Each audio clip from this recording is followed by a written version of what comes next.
번째 계명 가늠하지 가늠하지 말라. 오늘 또 누구나 다 아는 뻔한 가르침이지요. 하지만 요즘 세상은 우리 굴륜을 권하는 목수 세상이 되어서 과연 어디까지를 가늠이라고 할 것이냐, 이게 사람마다 또 나라 사회마다 다르지만 십계명은 영원한 원리인지라 가늠하지 말라, 이 짧은 계명에 담긴 가정과 성관계 그리고 성적 기쁨에 대한 영원한 하나님의 뜻이 무엇인지 확인해 보도록 하겠습니다. 우선 여러분, 하나님께서 모세를 통해서 이 십계명을 처음 주실 때 구약 시대 백성들은 가늠하지 말라 이 계명을 어떻게 이해했을까요? 구체적으로 어디까지를 가늠이라고 여겼을까요? 십계명의 제7계명 가늠하지 말라를 조금 더 구체적으로 설명해 준 율법이 레위기 2장 10절입니다. 남자가 다른 남자의 아내 곧 자기의 이웃집 아내와 간통하면 가늠한 두 남녀는 함께 반드시 사형에 처해야 한다. 요 구절입니다. 그러니까 이 말씀에 근거한 구약의 관점에서 보면 남의 아내와 동침한 남자가 가늠한 사람입니다. 이때 남자가 결혼을 했느냐 안 했느냐는 문제가 되지 않습니다. 예를 들면 다윗이 밧세바와 간통했을 때 나단 선지자가 다윗에게 너는 왜 아내에게 배신했느냐 그런 식으로 책망하지 않았습니다. 다윗의 아내에 대한 언급은 전혀 없었습니다. 하나님께서 나단 선지자를 통해서 다윗을 책망하신 말씀, 그 사무엘하 12장 9절 10절에 보면은요, 다윗의 범죄는 밧세바의 남편 우리아에 대한 범죄였습니다.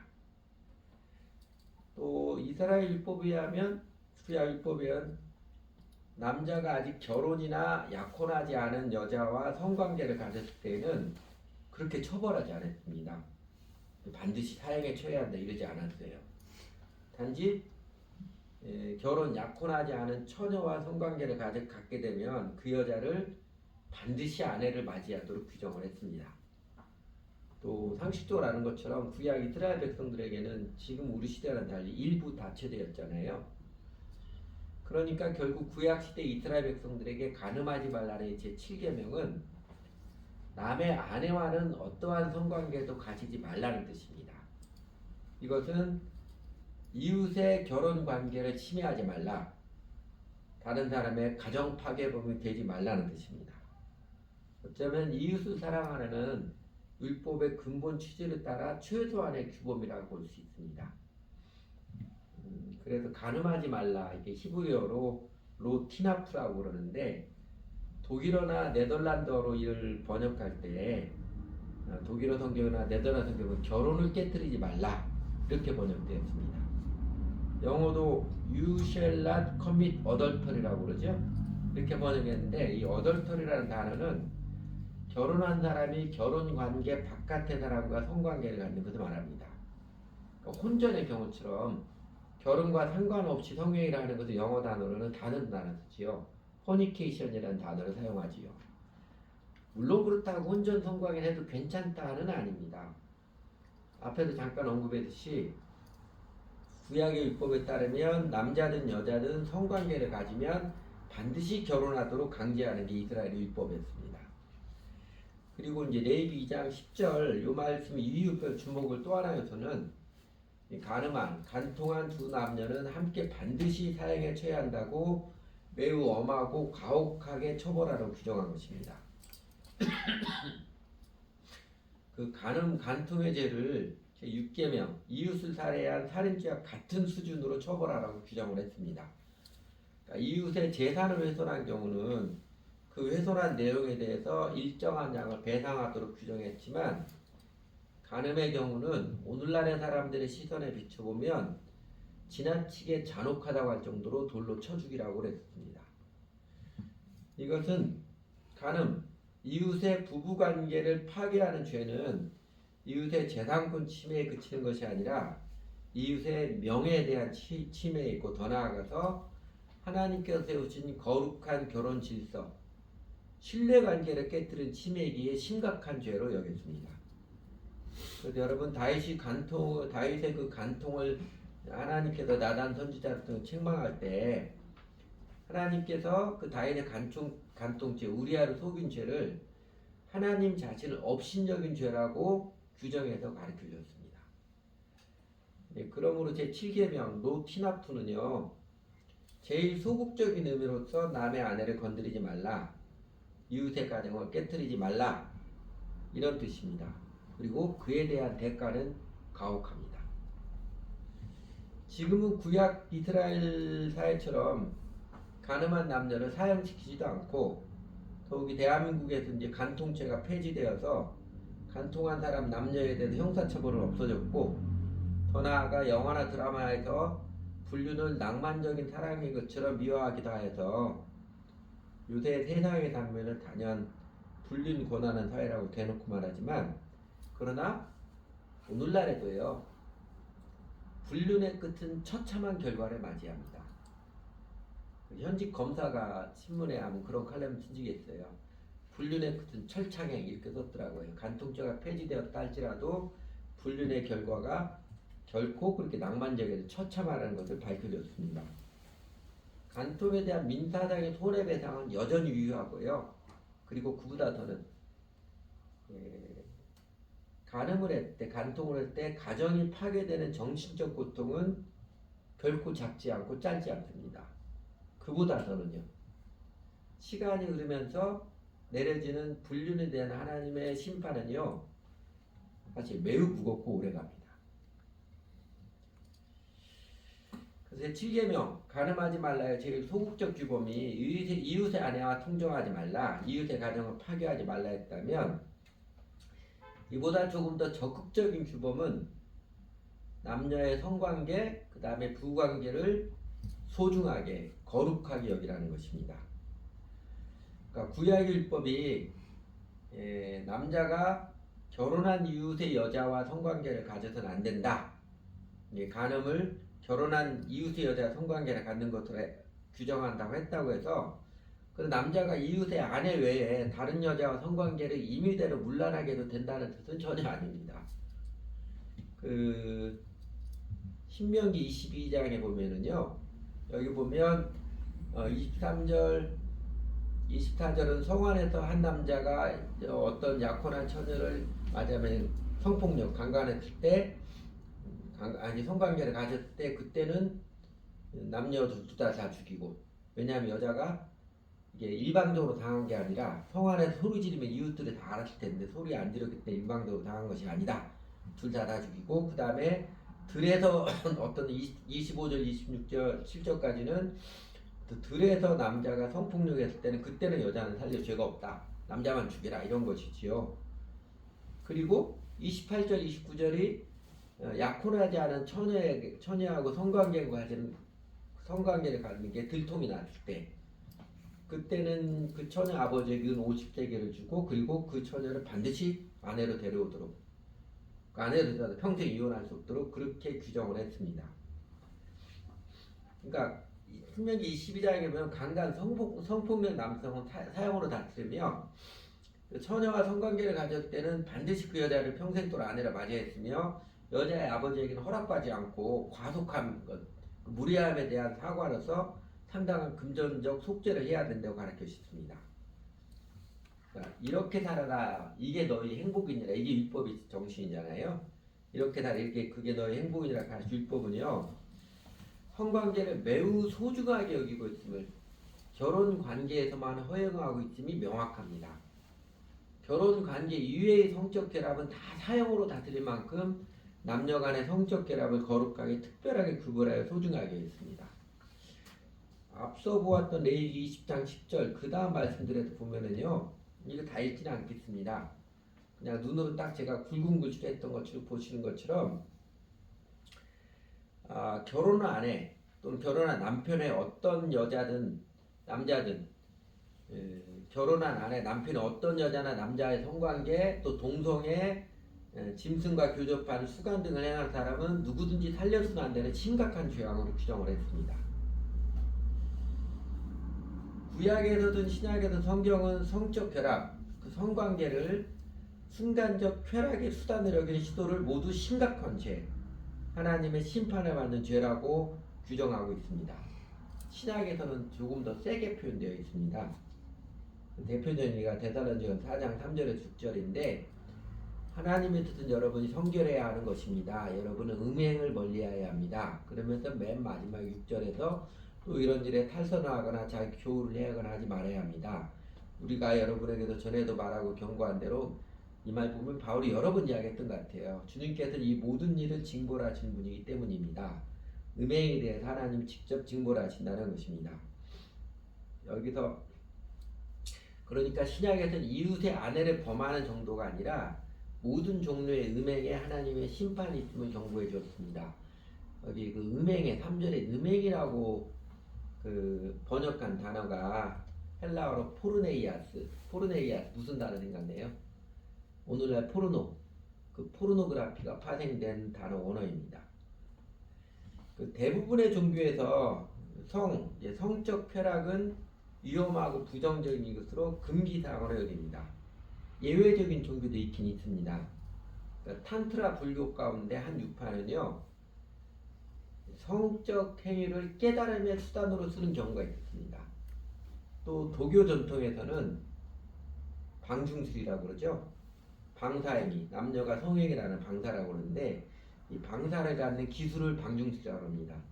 그 방중술은 양생술은 병에 걸리지 않고 오래 살기 위해서 건강 관리를 잘하는 기술을 말합니다. 방중술을 양생술의 중요한 부분으로 보았습니다. 이런 게 소수 종파들 외에는요, 대다수 종교는 성관계를 위험하고 부정적으로 보았고, 더욱이 고등 종교들에서는 그래서 금욕을 수양의 중요한 덕목으로 여깁니다. 아직도 불교의 스님이나 카톨릭의 사제는 아예 결혼을 금지하는 것처럼 말입니다. 아예 결혼만 금지하는 게 아니라 스님이나 사제가 되는 성행위를 전혀 금지하는 것이지요. 그러나 사실 성경 전통은요, 성을 결코 죄악시 여기지 않습니다. 그리고 성적 희열, 성관계를 통해서 누리는 기쁨도 결코 죄악시하게 여기지 않습니다. 오히려 하나님께서 인간을 하나님의 형상을 따라 남자와 여자를 창조하시고 둘이 한 몸이 됐지니라 결혼의 행복을 제일 큰 은총으로 내려주셨듯이 성관계의 기쁨은 인격적 사랑으로 하나됨의 절정에 내려주신 하나님의 소중한 선물, 하나님의 은총이라고 가르쳐줍니다.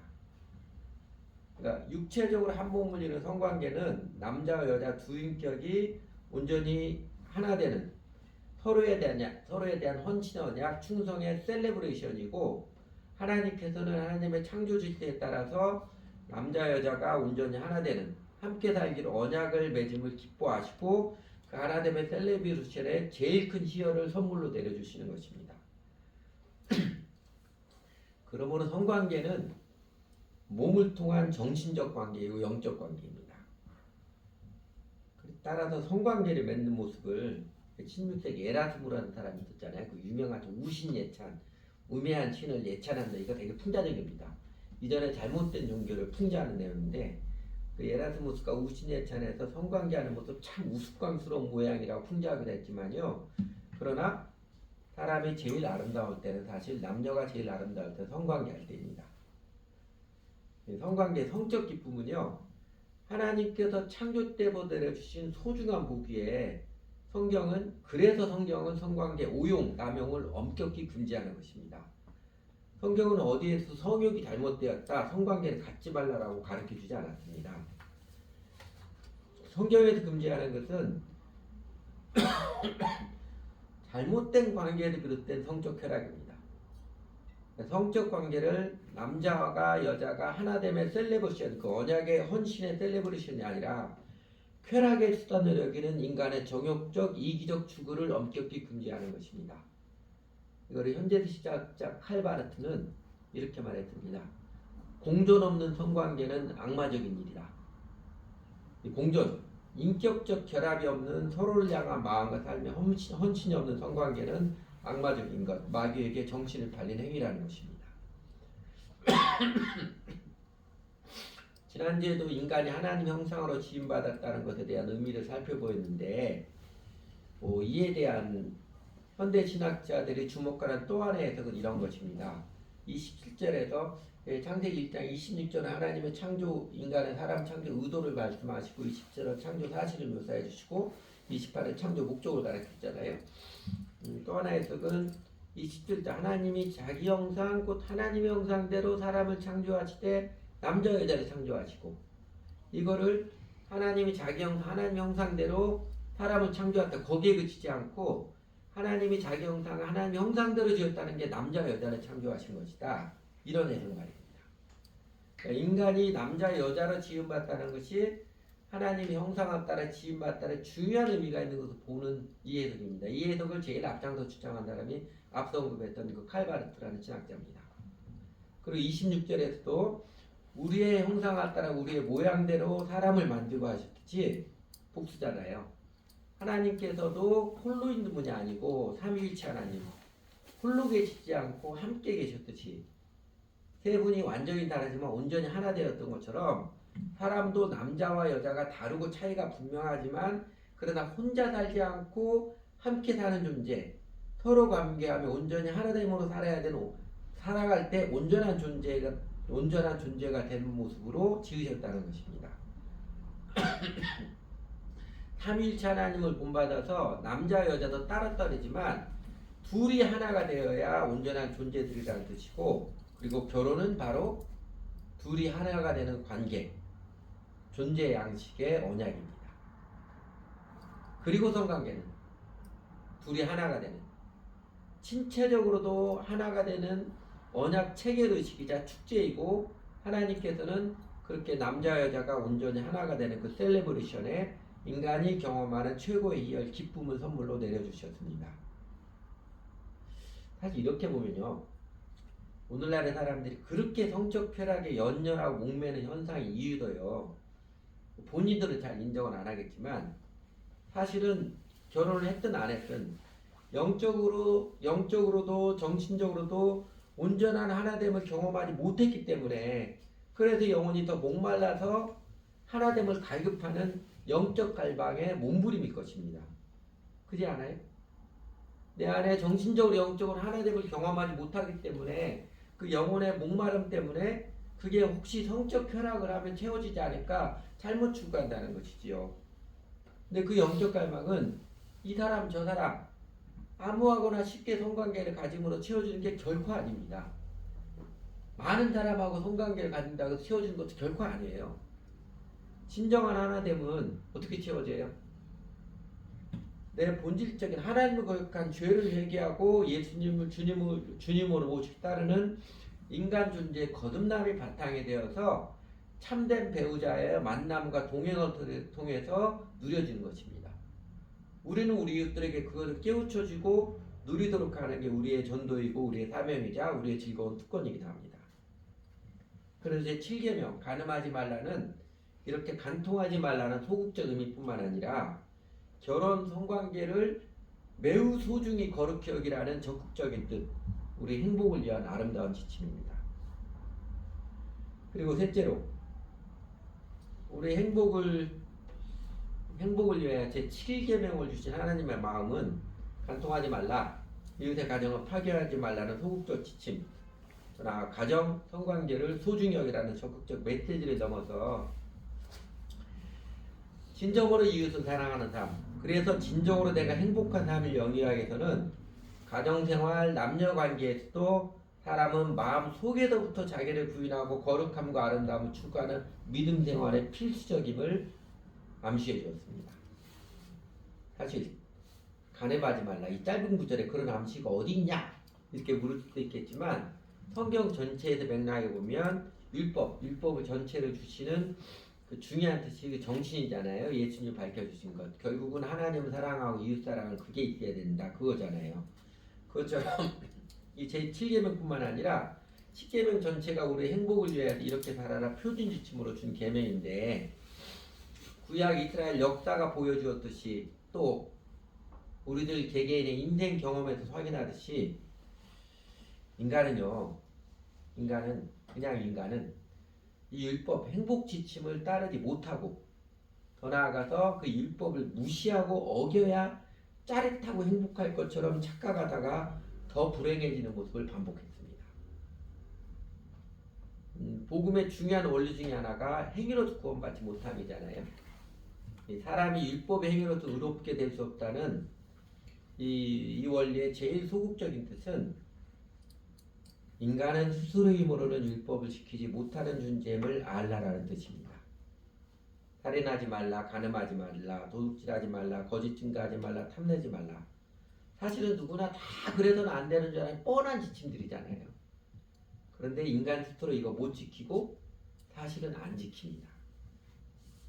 인간은 율법 지침에 따라 스스로의 의지와 노력으로 인간 스스로의 체면을 지키고 내 체면을 지키고 나는 이렇게 의로운 사람, 괜찮은 사람이라고 지키고 싶어서 내세우고 싶어서 율법을 범하지 않는 게 사실은 불가능한 존재라는 것입니다. 인간은 마음 속에서부터 변화되고 치유되고 거듭나지 않으면 행복을 위한 인생 지침, 율법, 계명을 따르지 못하는 존재임을 반복해서 보여주는 게 구약 역사이고 세상 인류의 역사입니다. 그렇게 하나님을 떠난 인간은 스스로 힘으로는 죄를 이기지 못하고 죄를 더 좋아하는 죄의 실존임을 명확히 온전하게 밝혀주신 분이 깨닫게 해주신 분이 예수 그리스도이십니다. 물론 소크라테스도 네 자신 알라 이것처럼 인간의 실존을 깨닫게 해주셨지만 탕자의 비유 첫째 아들은 둘째 아들은 하나님을 떠나 인간의 죄인임이 누구나 다 죄인임을 밝혀주셨고 너희 중에 죄 없는 자가 먼저 돌로 치라 이 말씀으로써 내가 의인을 부르러 온 것이 아니요 죄인을 불러 회개시켜 왔노라 함으로써 그리고 자기를 의롭다고 여기는 사람들에게 너희가 본다고 하니까 사실은 너희 죄가 그저 있느니라 위선을 깨우치는 말씀들을 선포하심으로써 인간은 죄인의 지침을 명확하게 깨우쳐 줬습니다. 그리고 더 나아가 예수님께서는 사람을 노력으로는 되지 않는 죄로부터 자유, 죄가 용서받고 죄를 이기며 죄에서 자유케 되는 길, 곧 인간이 마음 속에서부터 변화되고 치유되어서 새 사람을 입는 새 생명을 입는 온전한 거듭남의 길을 명확히 밝혀 보여주셨습니다. 예수님께서 십자가를 지고 3일 만에 부활하심으로써 인간이 마음 속에서부터 변화되고 치유되어 새 생명 있는 그 길을 열어주셨습니다. 나의 멍에를 메고 내게 배우라. 사도 바울의 표현을 보면 주 예수를 믿으라. 그게 복음입니다. 복음이 안겨주는 치유와 생명의 은혜를 가정생활, 성관계, 남녀관계에서도 누리도록 그 첫 시작의 도를 깨우쳐줄 말씀이 이 말씀이죠. 마태복음 5장 27절에 32절입니다. 산상수훈 예수님이 초창기에 깨우쳐준 말씀이지요. 우선요, 요 가르침 아까 유빈영 내일 같은 거 다시 읽진 않을게요. 이 가르침은 부부관계 행복, 선관계 올바른 향유 그래서 하나님의 선물인 성적 기쁨 온전히 누리기 위해서는요 남자든 여자든 마음 바닥에서부터의 치유 리뎀션, 속량이 필요함을 깨우쳐줍니다. 음욕의 마음이 다스려지지 않으면 겉의 행동으로 일시적으로 간음의 죄를 짓지 않았어도 죄 아래 있기는 마찬가지입니다. 그 메시지부터 시작합니다.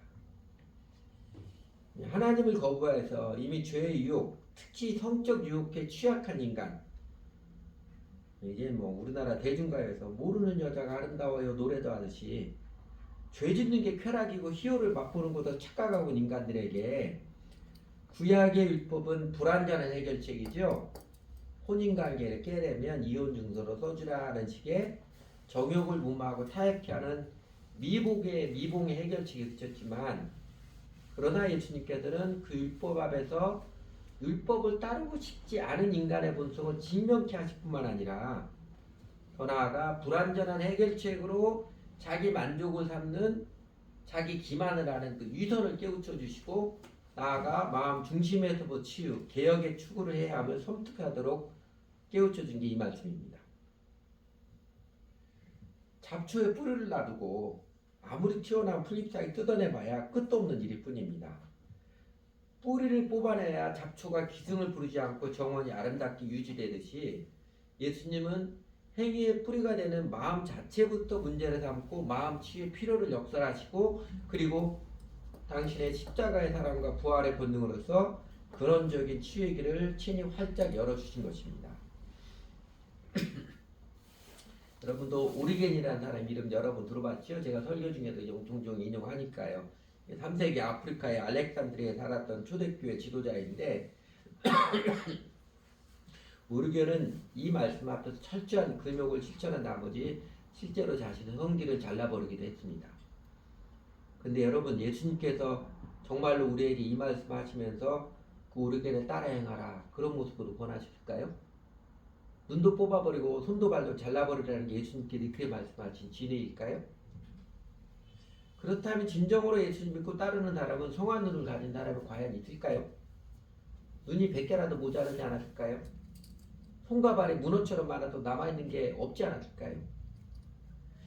예수님 말씀 우리가 가볍게 여길 수는 없습니다. 그러나 예수님의 말씀 항상 문자적으로 따르는 것은 사실은 이해력 부족입니다. 그렇다면 어떻게 하라는 뜻일까요?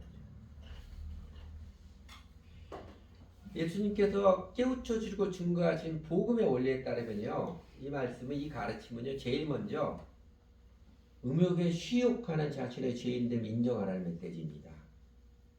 그래서 나는 다른 사람들과 다르다. 나는 얼마든지 의로운 사람일 수 있다. 자기를 내세우는 오만을 회개하라는 메시지입니다. 사실 이게 율법의 역할 중에 하나이지요. 제가 이걸 율법의 페이크라고 합니다. 요새는 페이크라는 거죠. 율법을 지키지 못하는 옳은 줄 알면서도 율법을 범하고 싶은 욕망에 시키욕하는 자신의 존재.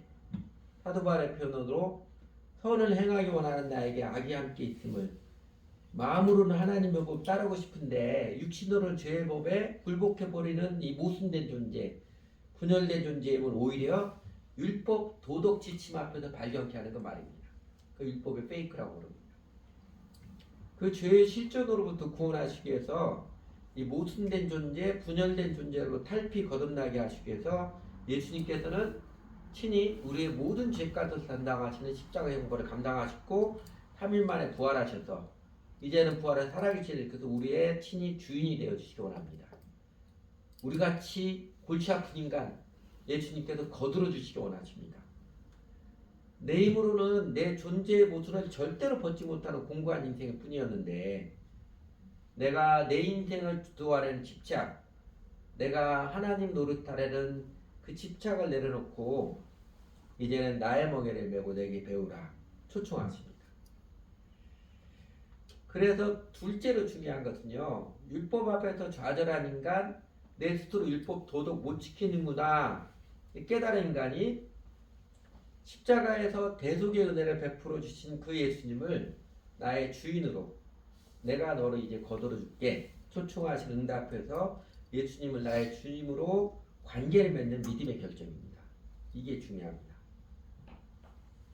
내면에서도 성결, 우리 인간 스스로에 없는 택도 없지만 모든 내가 다 주도하려는 내 맘대로 하고자 하는 나의 주권을 내려놓고 예수 그리스도를 주님으로 모실 때 하나님께서는 죄를 다 용서해 주시고 성령님을 선불로 내려주셔서 인간이 육신이 연약하여 할 수 없는 것들을 성령님께서 가능하게 해주십니다.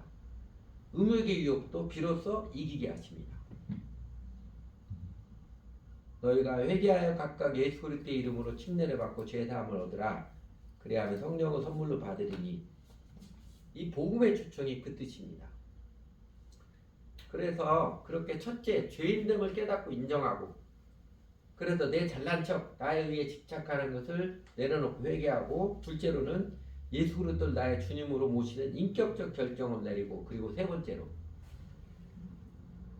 나는 세상의 빛이니 나를 따르는 자는 어둠에 다니지 아니하고 생명을 빛을 얻으리라 약속해 주신 것처럼 주 예수를 따르는 추구의 인생을 명확하게 살아가십시오. 이렇게 회개하고 예수 그리스도를 주님으로 모시고 주 예수를 따르는 게 예수를 믿는다는 것입니다. 주 예수님을 따른다는 것 아무든지 나를 따라오려거든 자기를 부인하고 날마다 제 십자가를 지고 나를 따를 것이니라 누가복음 9장 23절에서 가르쳐 주셨듯이 그것은 분명히 욕망의 자아를 죽이고 자아 욕망을 쳐서 복종시키고 주 예수님을 따라 사랑으로 참되게 살아가기를 추구하는 삶을 말합니다. 신학 전통에서는 이렇게 자기를 부인하고 육신의 정욕을 죽이고 십자가를 지고 그 기꺼이 값을 지불하고 주님을 배우고 따르는 내면 훈련, 신앙 훈련, 태도 훈련을 모르티피카치오라고 합니다. 네, 교회 전통에서 모르티피카치오라고 그러는데 우리가 그리스도인으로서 이렇게 주일마다 교회당에 나와서 예배를 드리고 성경을 공부하고 함께 기도하고 교제하는 이 신앙생활 들어가면 사실은 이 모르티피카치오입니다. 그리고 그거 이어야 합니다. 자기 부인이 없이 자아 욕망을 쳐서 복진키는 자기 부인이 없이 복받기 바라는 마음으로 종교의식에 매달리는 것에 그치는 것은 그것은 미신입니다.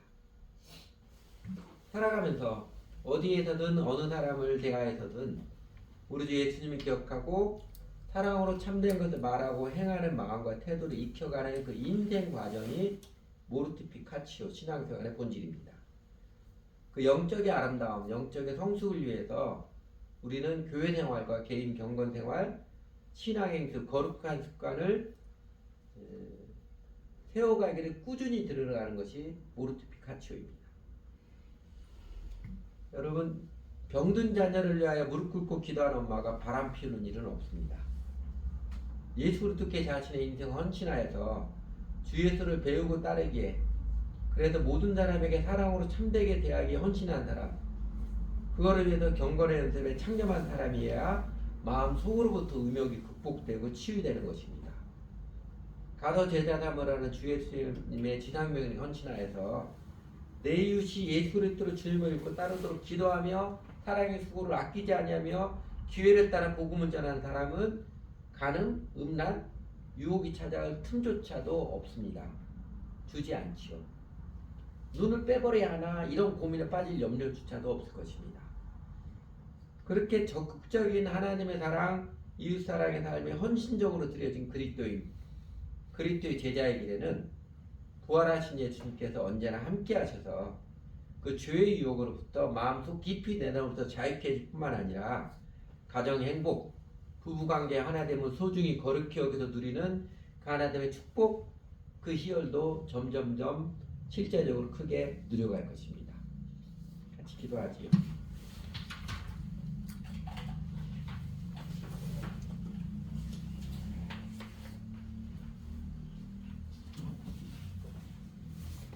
하나님, 저희가 사는 세상에는 죄악이 차고 넘쳐 흐르는 것 같습니다. 특별히 음란의 죄악은 처치에 널려있는 너무나 많은 것 같습니다. 그래서 예수님 믿고 따르는 저희들에게도 죄의 유혹은 너무나 가까이 있고 너무나 많고 강하게 우리 죄성을 자극을 합니다.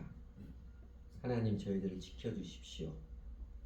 간음하지 말라 간단하게 말씀해 주신, 짧고 강렬하게 말씀해 주신 하나님의 마음을 하나님의 뜻을 저희들에게 감동해 주셔서 주의 성령님께서 그 죄의 유혹들을 넉넉히 이기도록 하시는 자비를 베풀어 주시길 기도드립니다. 하나님, 저희들의 마음을 맑게 밝혀주시기 원합니다. 세상에서 눈에 보이는 것에 따라가지 않고 혹하지 않고 육신의 눈으로 보이지 않는 영생의 일을 선명히 보고 따르도록 저희 마음들을 맑고 밝게 다스려 주시기를, 새롭게 해주시기를 간절히 기도드립니다. 저희 눈을 밝혀주셔서 주님의 도를 따름이 현세에서도 진정한 인생 행복과 의미와 생명의 이름을 환히 보고 또 실제로 경험해 알아가도록 하나님 이끌어 주시고 인도해 주십시오.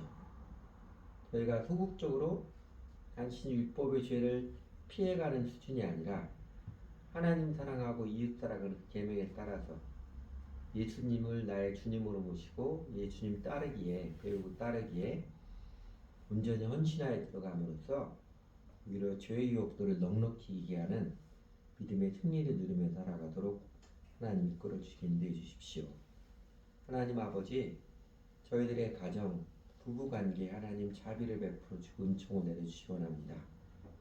하나님의 말씀 원리를 알고 그래도 실제로 저희들의 가정생활에서 부부관계에서 하나님이 약속해 주시는 그 진정한 이 땅에 사는 동안 최고의 복을 누려가기가 쉽지 않으면 얼마나 저희가 죄성에 많이 찌들어 있고 물들어 있던 존재인지를 더 거듭 확인하고 갑니다.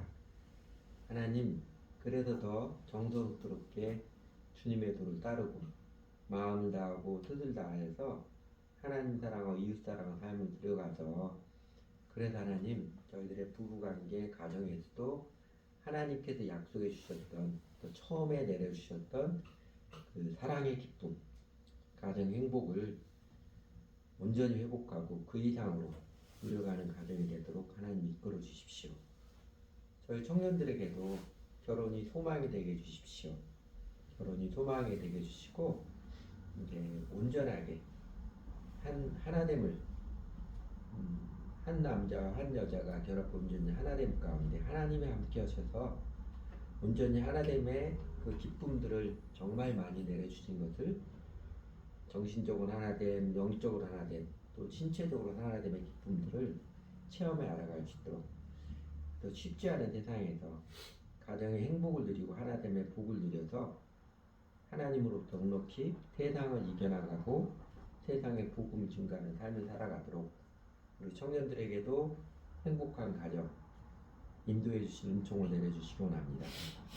하나님 저희 마음으로 더 열어주셔서 죄악에 물들어가는 성적 쾌락에 목매여서 그것이 마치 진리인 것처럼 그것이 최고의 행복인 것처럼 연연하고 있는 우리 영혼들의 처참한 갈증들을 저희로 보게 해주십시오. 그들이 정신적으로 영적으로 무엇보다도 하나님 앞으로 분류되어서 하나님의 은총을 누리지 못하기에 그들의 영혼이 너무나 피폐해졌기에 그냥은 살지 못하는 그래서 그냥 쉽게 보여지는 성적인 쾌락이 그게 진정한 행복처럼 착각해서 간음을 밥 먹듯 하시는 우리들의 영혼들의 불쌍한 모습을 저희를 보게 해주십시오. 그 영혼들을 정죄하기를 넘어서서 정죄하기 앞서서 불쌍히 여겨받은 그들에게 복음을 증거할 수 있도록 저희 마음에 사랑의 감동을 주시고 용기를 주시기 원합니다. 우리 주변의 이웃들에게 그들을 자신은 모르지만 사실은 진정한 하나님의 근총을 누리지 못하더 육신의 정욕을 채우는 쾌락에 목매어 살아가는 이웃들에게 그들을 불쌍히 여겨 그들을 예수님의 복음을 전하고 사랑으로 찾아가는 복음을 전하고 예수님의 도로 증가하는 예수님의 제자를 삼으며 살아가는 삶이 되도록 하나님 저희들의 심령을 오히려 성령으로 충만케 해주십시오. 저희가 예수님을 주님 온전히 모시고 주님의 도를 따라가면서 하나님과 관계에서 우리에게 허락하신 부부관계 또 가정의 관계에서 하나님 주신 행복을 온전히 누려서 우리 이웃들에게 더 힘있게 더 깊은 사랑으로 복음을 전하는 하나님 나라를 증거하는 그 삶을 살도록 이끌어 주십시오. 저희들은 작은 자들이지만 그렇게 하나님의 은총을 알고 또 그 하나님의 은혜를 증거하는 삶을 살아가면서 하나님께서 이 땅에 하나님 나라를 온전히 임하게 하시는데 저희도 사용해 주시기를 사모하고 기도합니다. 예수님의 이름으로 기도드렸습니다. 아멘.